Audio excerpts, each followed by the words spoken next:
we assume that if someone has been really good at a job, they're going to be a really good manager, a really good coach. And I think that's also a distinction. We hire managers. We don't necessarily hire coaches. You know that idea of like you teach someone how to fish. If you feed them or if you fish for them, they walk away with that fish. But if you teach them to fish, then you create sustainability. For me, the answer is coaches need more coaching. And I think what also makes a really great session with a rep is you have to admit that you're not the expert. Like, make sure that they know that when they're coming to you, you are there to grow them and to help them kind of develop a different mindset, a different skill set. Are there any tactical ways we can actually measure the efficacy of our one-on-one coaching sessions? First of all,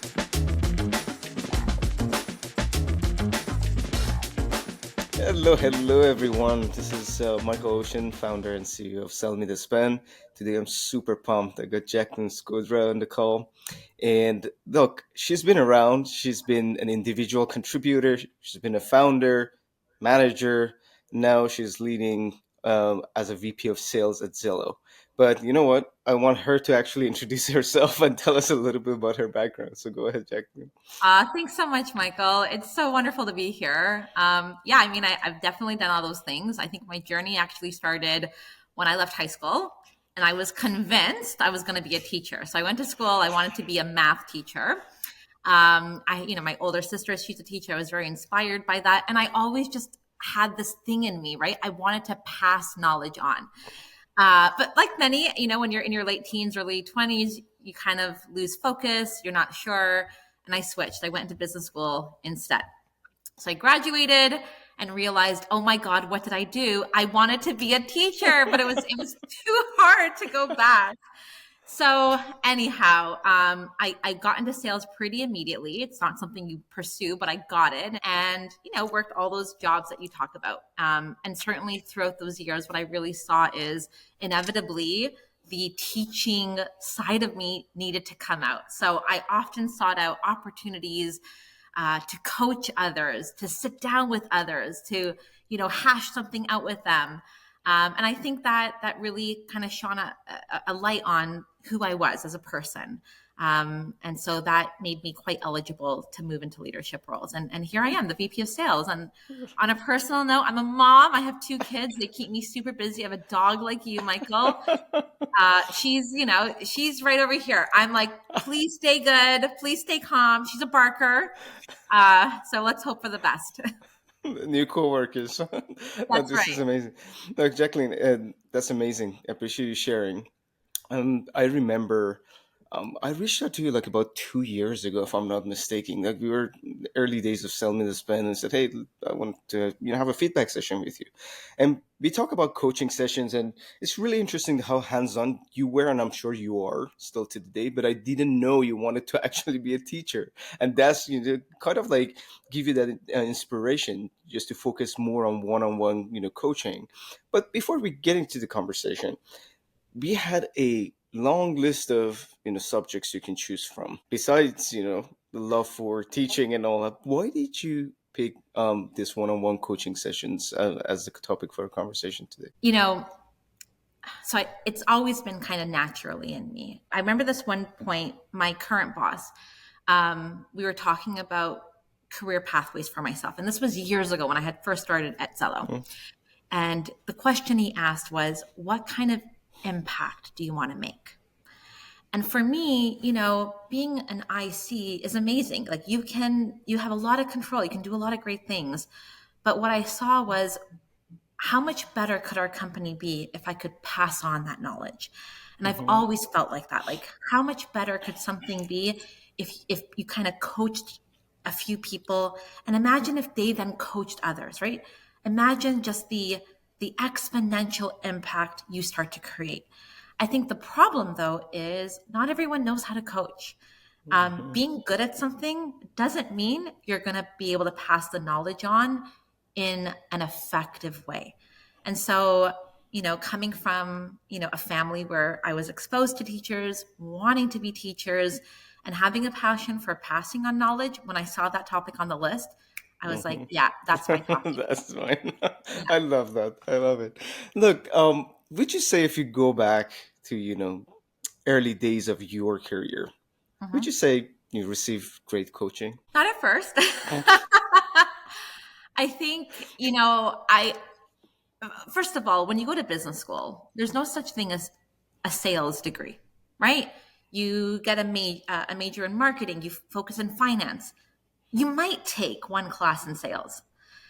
And then there's all these sales jobs that you pursue. And you know what the method of like coaching is? It's sink or swim. Those are your two options, right? You're going to sink or you're going to swim. So I feel like at the very beginning, I really didn't get a lot of great coaching. I certainly sought out coaching, and I was very fortunate that as time went on, I was exposed to a few coaches. But it took a while. It took a while, I don't know if that's much different from how things are today either. I completely agree with you.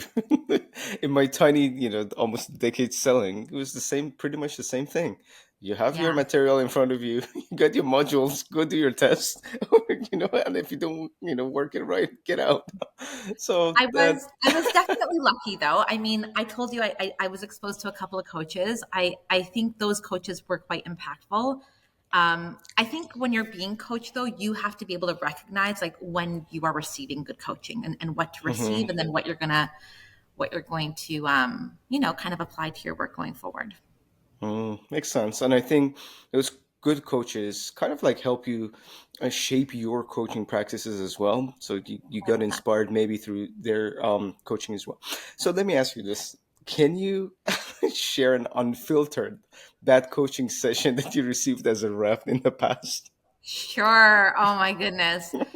So, um, my first job selling technology, right? I hadn't done SaaS. It was my first SaaS job. And I was really eager, right? I wanted to be successful. And I was really only a couple of years into sales, but this was my first kind of sales tech job.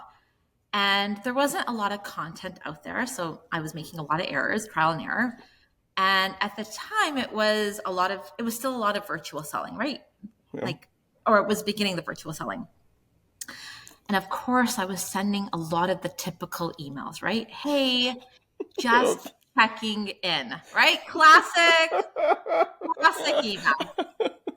And I remember at the time, I know she meant well, but my boss pulled me in and had these emails, my just checking in emails.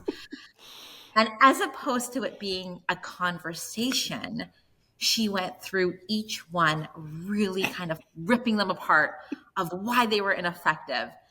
And, I'm kind of there really eager to want to learn, but instead I'm feeling really attacked, right? So that Mm. definitely took a toll a bit on my confidence. I felt kind of small. Um, and it wasn't good. Like it didn't make me feel excited about wanting to go away and apply, right? So it was very much about just telling me what I did wrong. Um, yeah, like she ripped apart the emails. I mean, I get it.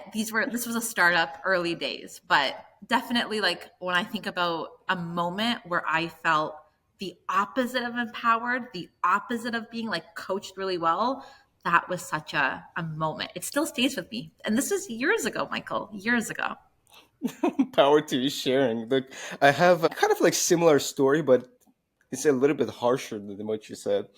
It was my first sales job, Okay. sitting in a room and doing role play in a group setting.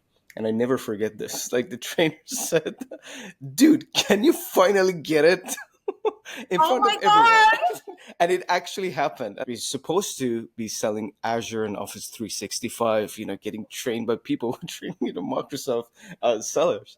So when the role play session was done, I just looked at him and was like, are you okay? And next time I'm gonna take you to HR, dude. Like this is so weird. We are adults. Who does that?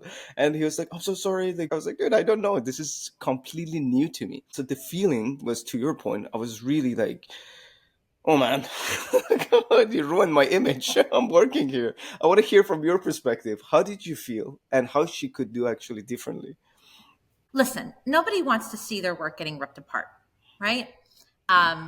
It especially when you really do feel like you're trying, when you're putting your best foot forward. So it makes you feel pretty crappy. Yeah. And you know, we always talk about people buy from people they like, right? All of us want to think that our product is the best. And I'm sure, like, I only want to sell amazing products that I believe in.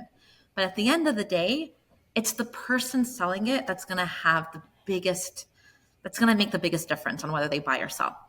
So it's really important that, like, we build confidence in our reps and that we don't send them out feeling really crappy about themselves. I completely agree with you on this. But you know what's funny? You just said something very important. We are basically, showing confidence when we go on these calls and talking to buyers. And who are their, our bosses or trainers or coaches are actually selling to? Us. So just Yes. imagine as a rep. So this is your job by actually showing your methodology in practice. Are you convincing me? Are you making me, excited about your session, or I'm scared of you? Just imagine if I get trained this way. So maybe just react and do the same thing when I'm with, our buyers. So A million times yes. A million times yes. all right. So we talked about like back coaching sessions. Like let's talk about a really good one-on-one coaching session that you recently ran with a rep that you can share with us. Yeah, for sure.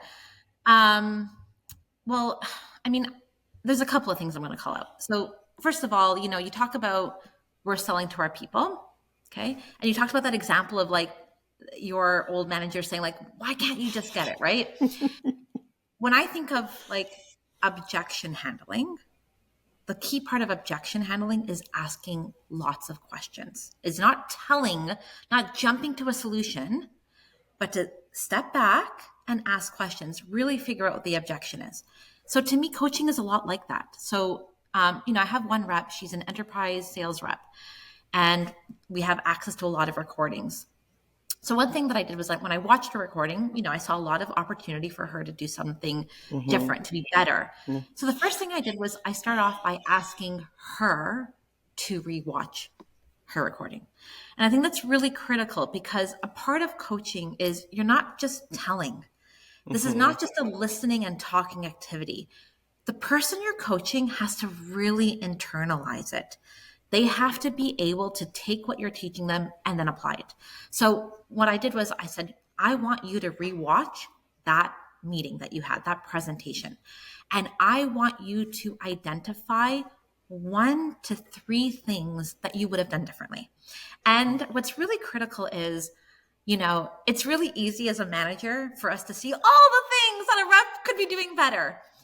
We cannot dump on our reps. So keep it to 1 to 3. Sometimes 3 might even be enough, like more than enough. It might just be 1. Pick one theme that you see. So even if there's many examples, bundle it into a theme. So that's what I did. I looked for the themes of what I felt she could be doing better, but I didn't share with her. I had her watch the video and I asked her to share first. Because again, a part of the coaching is you want them to be able to recognize what needs to be improved and made better. So I think that was a really positive one because it allowed for her voice in the conversation and then for me to echo what she was saying. So yeah, I like to run my sessions like that. But I think the critical parts of it, if I were to think about why was it so effective, first of all, never tell. We should always be asking questions like objection handling. Don't jump to a solution as to how to make it Mm-hmm. better. Ask the questions, right? What do you think happened here? Why do you think your client responded that way? What were some other things you could have done differently? What would you have done differently had this been the situation? So really kind of making sure that you're leading a conversation through questions. And I think what also makes a really great session with a rep is you have to admit that you're not the expert. Like make sure that they know that when they're coming to you, you are there to grow them and to help them kind of develop a different mindset, a different skill set, but you're not always the expert. Mm-hmm. And I think that creates vulnerability, right? That there's always going to be um, the space for you guys to be working together to come to conclusions. And I'd say the last thing that I would always make sure is happening for an effective coaching session is after they've express what they think they could do better, after you've shared what you saw and what you think they could do better, make sure that it's actually benefiting them. So ask them, what are you going to apply? What's one thing you're going to change? Make sure that they're walking away understanding what they're actually going to focus on. It also means that you, as their manager, especially if you're the manager, are fully confident that they've walked away with the item or the theme that you felt they needed to work on the most. The worst thing that can happen is if you tell them a number of different things that they need to change, and then they walk away thinking they have to change something that's not nearly as important. This is powerful. So, managers out there, you can literally apply this from tomorrow. And one of the most important things that you mentioned, and I still see people making this mistake, is they have a list of mistakes from the things you said, from the way you phrase it, and people get overwhelmed. And not only that, like when you try to go through your laundry list, people lose focus. And I remember once you told me the best reps are the ones who can actually understand what went wrong on the calls. And as coaches, our job is to guide them to get to that level. And Yes. pretty much what you're explaining tells me the same thing. Let them figure out what actually didn't work. Let's focus on one major theme or problem that we can solve today. Then plan it out and say, hey, maybe next week, these three specific accounts, by Friday, let's apply this and see if we see any changes. I really love this. Appreciate you sharing. And Michael, one thing that my directors will tell you is I'm all about accountability. So I don't want Hmm. to just pass on some great knowledge and for us to have a great coaching session and then Hmm. we leave it at that. Yeah. I will often say to somebody after we've done a coaching session on a theme or on a particular item, the next time you apply it, share that recording with me. I want to see it in action. Not only you keep them accountable, I think the feeling that you see that change, that session that you spend, a lot of time, and it's hard. Like coaching people is really, really difficult. Oh, yeah. Control your all your emotions and go through a bad call. It's especially you said enterprise. If it's more, to get a larger deal, but at the same time to really be in control and help them. And to your point, maybe in a week or two or three, when you receive that positive reaction from the buyers and they really apply what they learn, I think that's priceless, because you build a habit for someone in your team that they're going to 100%. overperform later. All right, 100%. let me know if there is. I want to learn actually something before I ask Okay. that question. Are there any tactical ways we can actually measure the efficacy of our one-on-one coaching sessions? I believe there are. First of all, it can take time, right? Reps need to internalize, they need to practice before we can sometimes see results. So, one thing that I've started doing this year with my team are scorecards. Are you familiar with scorecards? Yes, absolutely. And so, for anyone who's not, it's essentially like you're pulling out certain data points and you're measuring them in different time periods to identify individuals that are doing really well or not doing well, and then to look for themes on the team. And essentially, at least for us, what we do is we pull out then what kind of enablement, whether it's a resource, whether it's upskilling, where are we seeing reps doing really well, and then why, and then how can we pass it along to the rest of the team. And what I really like about scorecarding, and I'll come back to your question, is you're measuring things very separately, right? So Mm-hmm. as an example, one thing that we looked at is the deal stages and how long a deal is in each stage. So you might see that a person or the team, a deal is getting stuck in a certain stage, right? I think the most common one is after a presentation, now you're kind of in the gray zone.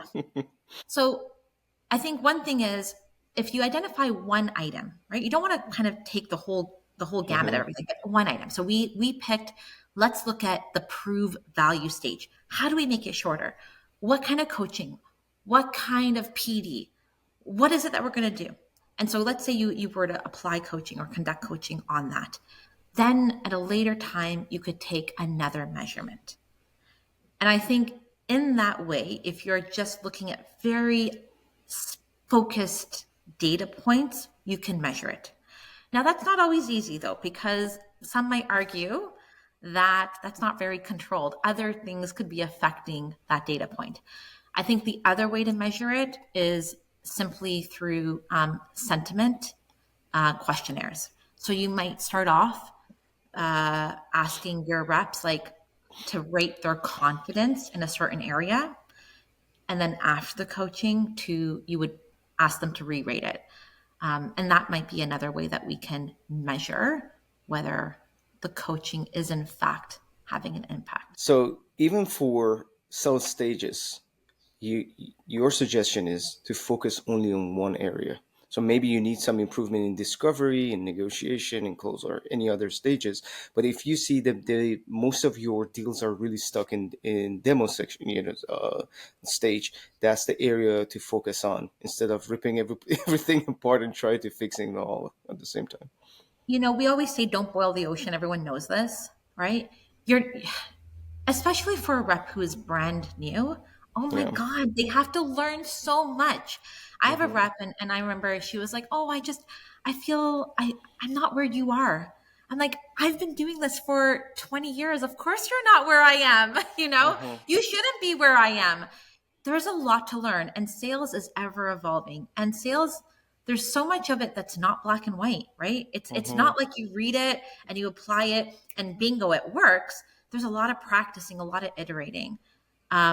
It takes a lot of time. That's absolutely true. And you mentioned asking about their emotions, the confidence level, go through the sentiment analysis. So when it comes to building your scorecards, so it seems like again, a deal stage is one area to focus on. And also you have sentiment analysis. Then you ask your reps after, coaching sessions to see, their confidence level and all the other items.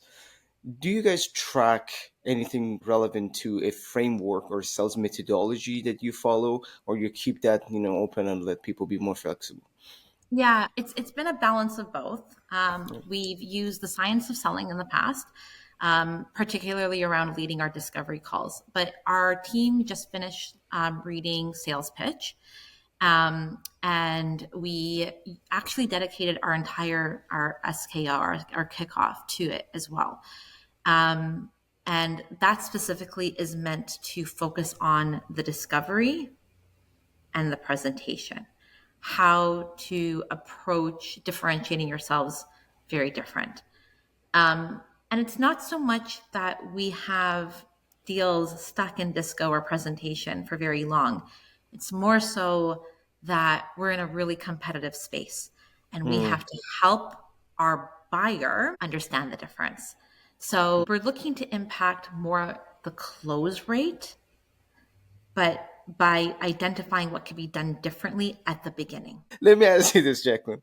Any resources, any books or podcasts or anyone, people who are listening to this podcast need to follow when it comes to improving their one-on-one coaching skills? Yeah, and going back to what I said earlier, I truly believe a lot of it is around asking really good questions, not necessarily telling, but asking good questions. So I really like The Coaching Habit by Michael Bungay Stanger. I really like that book. I feel like he really focuses on questions and the right questions to ask. And it's funny, I think he posed it more for new managers or new Mm. coaches.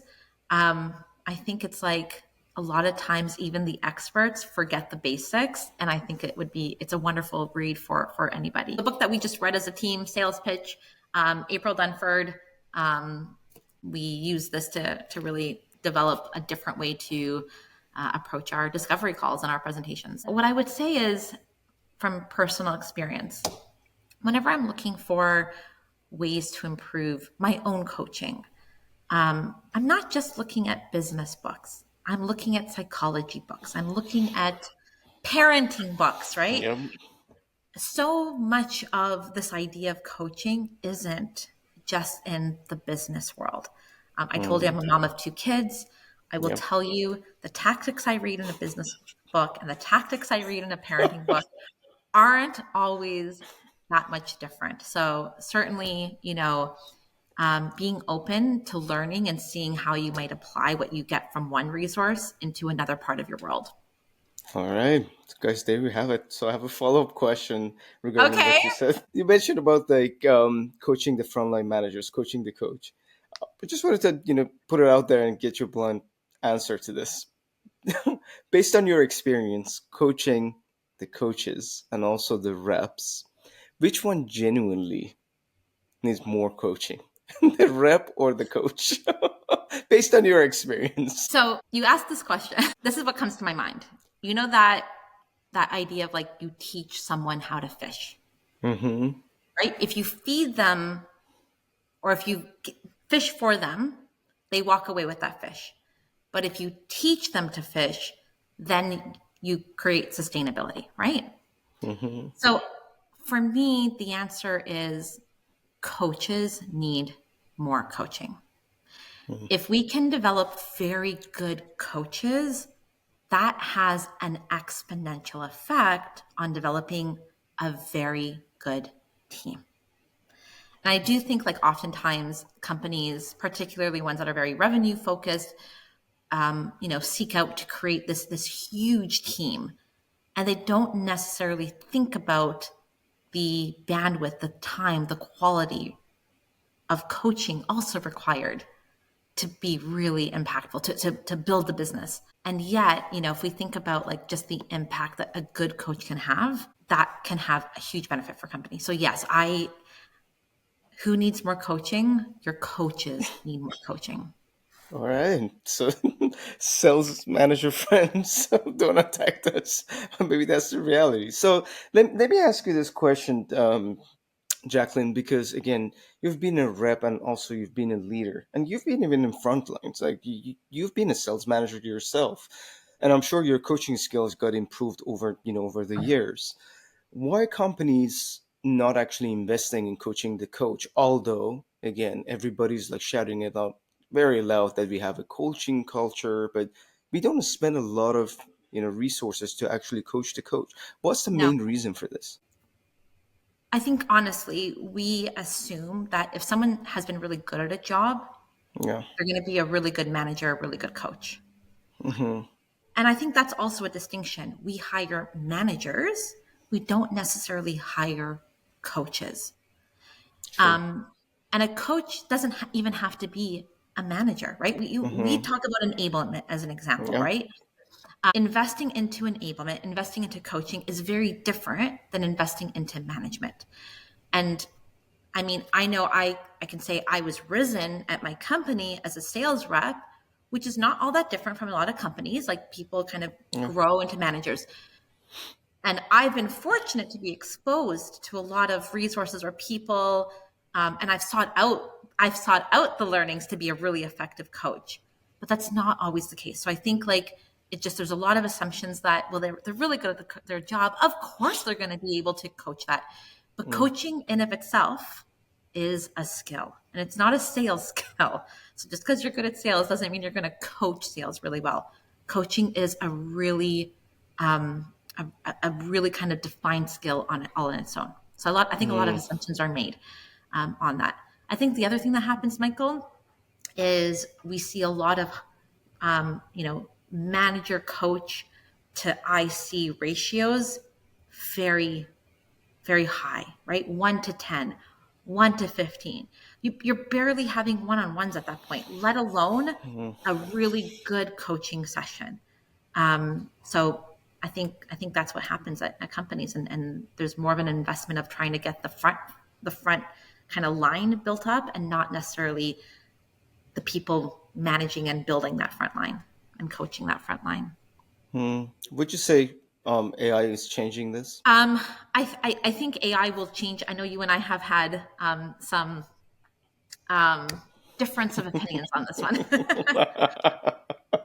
I think AI can go a long way, right? I think what I really like is when I look at a summary of a call and I can see like where things were happening, where things were not. But I'll give you an example, right? Um, and I love having call recordings. Please don't get me wrong. I really like them. But if a competitor is brought up, AI will say, this was not good. This is a red flag. I completely disagree. You should bring up your competitors. You should 100% bring up the unknown and then address the unknown immediately, right? So AI is telling my reps that's a red flag. And I'm telling my reps it's not. But I certainly think AI can go a long way. Like, for instance, when we put together our kickoff, we definitely leaned on AI and ChatGPT to help us, develop really fun sessions. But I think AI is like the starting point, and then you need the human intervention for the ending point. I love it. No, I think for this one we share the same in the sentiment because I truly believe it is. It really depends on the context you're really fitting your AI. Do you believe your reps burn leads practicing on client calls? When it comes to giving them one-on-one coaching sessions, you just don't have the bandwidth, so you get rid of them altogether? Or maybe you notice that your team spends a lot of time on non-revenue tasks like taking notes, updating CRM, or drafting emails. These are the exact challenges we solve for other revenue leaders like yourself. With SellMeThisPen AI Coach, you can offer your reps role-play sessions at scale while automating one-on-one coaching sessions based on your best practices and methodology. Also, AI will take care of all their non-revenue tasks, like note-taking, CRM updates, draft the email for them, so they can focus on constant improvement while you're focusing on one thing and one thing only: revenue growth. If you're interested in learning more about the clients we are working with or use cases that might be beneficial to you, check us out at SellMeThisPen.ai. Jackelyn, look, we talk about tactical ways of looking at coaching. I wanted to understand, like, based on your experience, do reps need more help with skill sets or mindset? Which one should we focus on more? Yeah, I mean, let's be honest. You really do need both. And I know this is going to sound so harsh, but if you're going to sales without the mindset, you might want to rethink. So I would like to say that sales reps actually need more coaching on skill set. Because the truth is, if you don't have the right mindset, coaching is not going to be actually what saves you here. You need to really come in to sales already with the right mindset. With that said, we all get into ruts, right? We all get into those weeks, those even months, quarters sometimes, where everything just feels so doomed. And I think as a coach, you have to recognize that in your rep. And you might need to help them then with their mindset, right? Helping them kind of reorganize what they're learning, how they're applying it. Be their cheerleader. Like, even a small win, celebrate it. Celebrate it with them and for them. But I always say, like, that rep has to come with the will. They have to be willing to want to learn, to want to do something different. If they don't come with that will and that mindset, it doesn't matter what coaching you deliver to them. It's not going to get through. So it might sound harsh, but I mean, if you don't have the right mindset, Maybe sales is not yours. maybe sales is not for you. Sales is not for you for sure. So let me ask you this, Jackelyn. With skill sets, you can watch call recordings, you have scorecards, you have methodology. You can easily find, I mean, not easily, but you can find patterns. And because you have the background, because you've been on the seat, you can help them build that skill set. When it comes to mindset, to me, it's really, really difficult to read the pattern and just realize if my rep is getting burnout, or maybe there's an underlying issue completely outside of work that he or she is dealing with.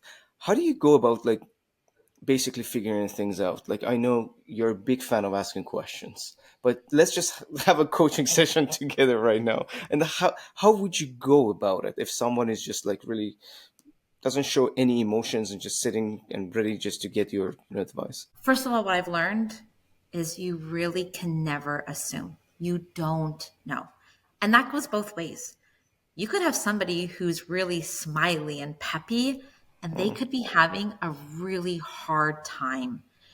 You might have somebody who's so emotionless, but they're doing fantastic. So first of all, never assume. And you're right, Michael, like, it's always about starting with questions. I think if you're asking questions and you're not going anywhere, I think it's okay then to step out and say, here's what I'm seeing. Am I right? Michael, you've had your camera off for about a week. That's not typical of you, right? What's going on, right? Because what I'm seeing is somebody who comes across as disengaged. Is that true? So I think after you've asked the questions, it's okay to share then what you're seeing. I watched a session on delivering coaching a while back though that says you don't have the permission to ask your reps anything if you have not built the trust with them. So, I talked about taking parenting learnings and applying it to your children. It's the same thing, right? If you don't build trust with your children when they're younger, do you really think they're going to come and tell you that, they were at a party with alcohol and the cops got called and now they're in huge trouble? No, right? They're going to lie as much as they can. So the same goes with your team, right? You want to establish a relationship from the get-go so that you can cross a little bit of that line sometimes to be able to say, hey, what's going on? Is everything okay? And to let them know, you don't need to share details with me, but help me understand, like, what is it that you need from me? Or what is it that you need from the company? And then work that through with them. That's really, really powerful, and reminds me of another guest we had on a call, Darren Hall, a good friend of mine, and he said the same thing. He was like, the goal is to have this consistency for good and bad days, and also build that one-on-one trust to the point that they actually share it with you. And sometimes, I love what you said. Never assume, because someone might, be acting and be happy, bubbly, all that, but he or she is really suffering, internally. So other people are just like, poker face, things are Yeah. great, no problem. So I think the first step would be just to, build that trust with your team before even planning to apply any coaching whatsoever. Yeah. And, coaching is always going to be the most effective when someone is open to it. Let's take it back into a sales context, okay? You want to show your software and you want to show them ABC, but your clients come to you with a problem that is all about X, Mm-hmm. right? So a lot of people have different methodologies on this. Mm-hmm. I often say deal with X because you ain't talking about ABC if your Mm-hmm. client is only thinking about X, right? So be like, all right, let's talk about that. And let me show you how we're Mm-hmm. going to address that. And then go back to it. Same goes with coaching.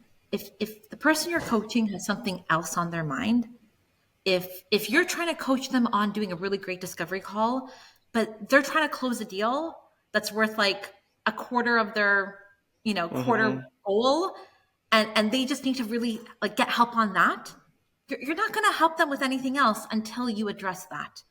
If they're dealing with something in their personal life, they need to feel like they're in a safe place. They're not going to be open to coaching if they don't. So deal with what they have on their mind first and then come back to your priority.